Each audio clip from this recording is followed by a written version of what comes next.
استقلال یک دست آبی پوش از تهران، استقلال خوزستان سفید پوش برگزار کننده این مسابقه خواهند بود. از این لحظه مصاف دو همنام با هم آغاز میشه، در حالی که هر دو به سه امتیاز این بازی نیاز مبرمی دارند. شوت از راه دور با این شرایط زده میشه و توپ با اختلاف زیاد نسبت به قاب دروازه استقلال به بیرون میره.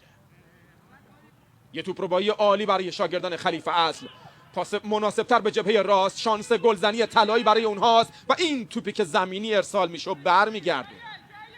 دوباره دانایی، لطیفی شوتشو میزنه و حالا زیبایی این بازی خیلی زود خودشون نشون میده. شوت قشنگی بود از قاسم لطیفی و عکس العمل دیدنی تر از این چهره حبیب فرعباسی که حالا دو بازی پیاپی هست که در لیگ و البته 3 مسابقه هستش که در لیگ و حذفی دروازه استقلال رو بسته نگه داشته. مهرموم دروازه که این چنین همچنان پابرجا میمونه با این رفلکس عالی که از خودش نشون داد.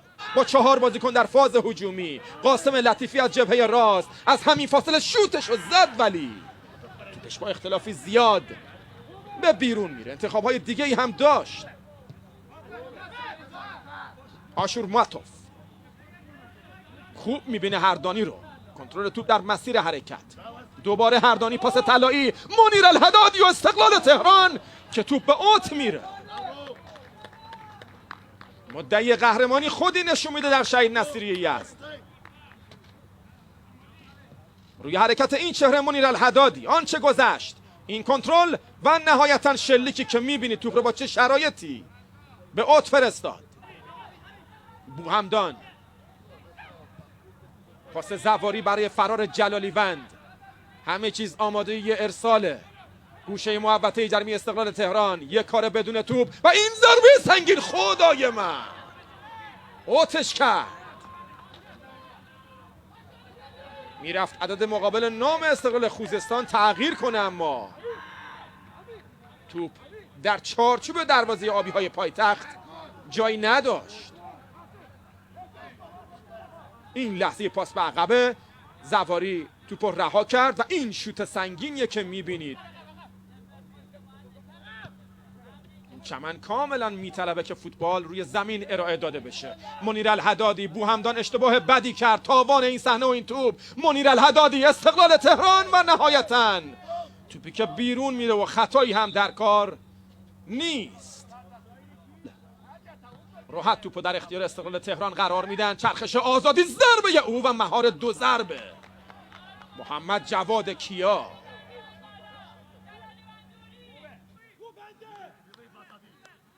محمد رضا آزادی به سبک کریستیانو رونالدو توپو کاشت و دورخیز کرد.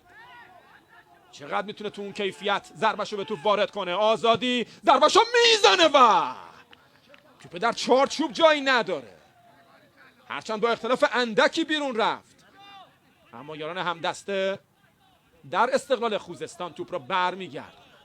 یه حرکت زیبا از ابوالفضل کوهی، توپو برداشته و خودش رو آزاد کرده و تک به تک محض و داره و مهار دیدنیت. حبیب فرعباسی باعث شد دروازه استقلال بسته بمونه. استقلال خوزستان همچنان در آستانه فتح دروازه استقلال تهران دیده میشه که هردانی توپ رو راهی اوت میکنه.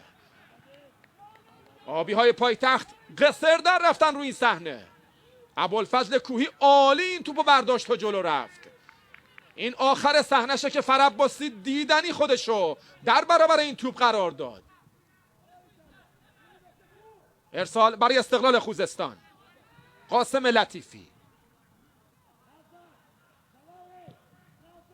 پاسش رو به بیرون هست و ضربه نهایی که توپ اوت شد.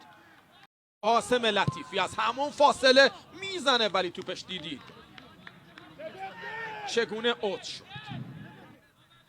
استقلال تهران کورنر گرفته و توپ ارسال خواهد کرد. این اتفاق حالا میفته. یه موقعیت گل، خدای من! آبی های پایتخت با سامان فلا تور دروازه رو میلرزونن و امضای اول رو در شهید نصیری یزد میزنن. مدافع پیشتاخته استقلال تهران بالاخره طلسم گل نزدن این تیم رو میشکنه. 2 بازی بدون گل، 1 نیمه بدون گل، بهتره بگم 55 دقیقه بدون گل و حالا استقلال تهران روی کار ایستگاهی با این ارسال و این سر 23مین گل این فصلشو به ثمر میرسونه. دور از دستان محمد جواد کیا. استقلال تهران 1، استقلال خوزستان 0. نتیجه تغییر میکنه.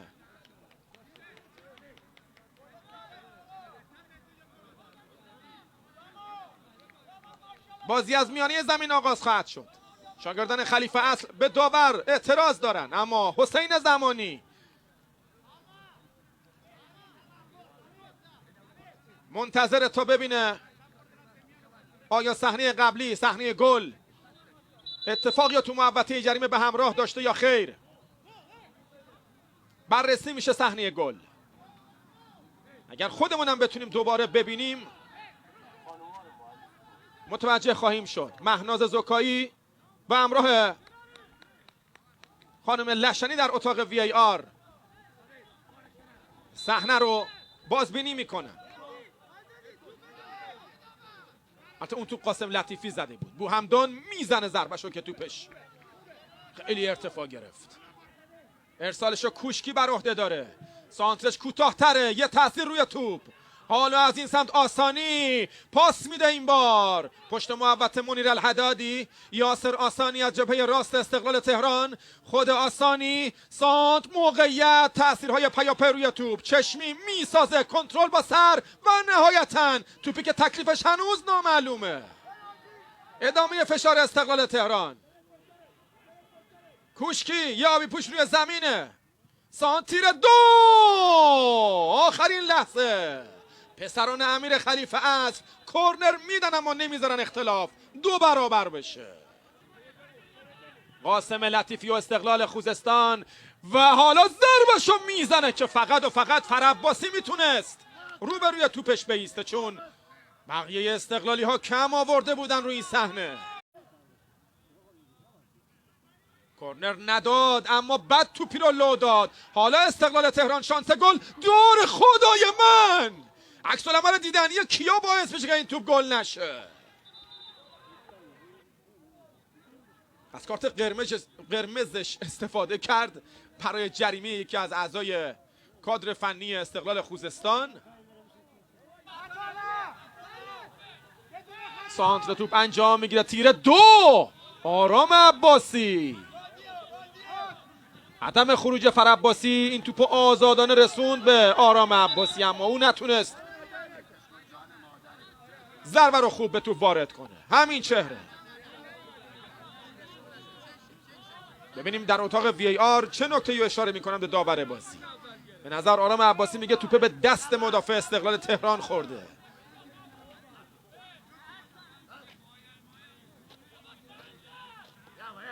بازبینی تصاویر داره صورت میگیره.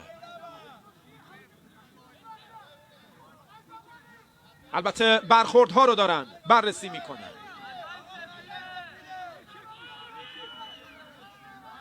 بوهمدان و کاپیتان استقلال تهران روزبه چشمی نزدیک داور.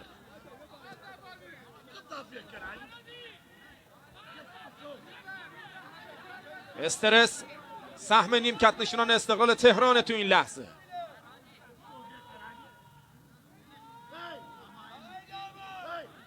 رأی مهمی خواهد بود و تأثیرگذار روی روند بازی.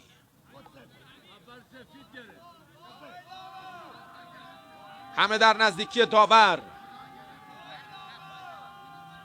کار سخت داوران وی آر ادامه بازی رو لحاظ کرد. شریفی بود که داشت زرنگی میکرد پنالتی رو بگیره از داور. پرتاب انجام میگیره. این بار کوتاه‌تر بود. توپ اومد رو نقطه پنالتی تقریبا. دفع توپ. استقلال تهران عقب نشسته. شانس گل رو برای استقلال خوزستان میبینیم یا برعکسش شوت کوهی. شاید یه ضد حمله برای آبی ها بخواد تو راه باشه اگه قدر ندونن سفید پوشان. فعلا که حفظ توپ کردن. عباسی پاس میده. یه ضربه سر. حالا گل مساوی یا نه؟ دروازه خالی که باز نمیشه. واویل از این بازی و از این ثانیه ها. استقلال تهران دروازش بسته باقی میمونه و این سد فعلا شکستنی نیست. افسوس خوردن دستیاران امیر خلیفه اصل و خودش که میبینید روزگاری در نوک پیکان هجومی تیم‌هایی که درش بازی میکرد یه تمام کننده یه تمام عیار بود امیر، اما حالا شاگردانش در پیراهن استقلال خوزستان قدر چنین توپی رو ندونستن. وای وای وای وای وای، سایه زنی کرد و توپی که فرهادی نزدیک بود لو بده. حالا استقلال تهران، اسلامی پاس میده، سحرخیزان تازه نفس، 1-3 توپو انداخت و رفت در پیش، میگیره توپو، خطاست یا نه؟ داور میگه نه، تک به تک. وای تیر بازگشت توپ و توپ گل نمیشه. به این ورزشگاه به یزد آورده بشه. شاید باید ببینیم سازمان لیگ چه تصمیمی میگیره. این تک به تک محضیه که سحرخیزان توپو زد به تیر نه به تور. داوران وی ای آر داور رو فرا خوندن. فضل کوهی روی پای سعید سحرخیزان نشسته و همینو شاید داور رو قانع کنه که بخواد نقطه پنالتی رو نشون بده. این مرد باید برگرده تا رأی نهایی رو اعلام کنه. خانم ها زکایی و لشنی در اتاق وی ای آر او رو به تصمیم دقیق تری میرسونن. به نظرم میگیره، چون میل سمتی که داره حرکت میکنه به سمت محوطه جریمه است. شاید نه ادامه بازی چیزی ندید. پرتاب بوهمدان، تیر نزدیکتر، حالا فرصت طلایی و حالا حبیب فرعباسی، بهترین دوست برای استقلال تهران در این هفته ها.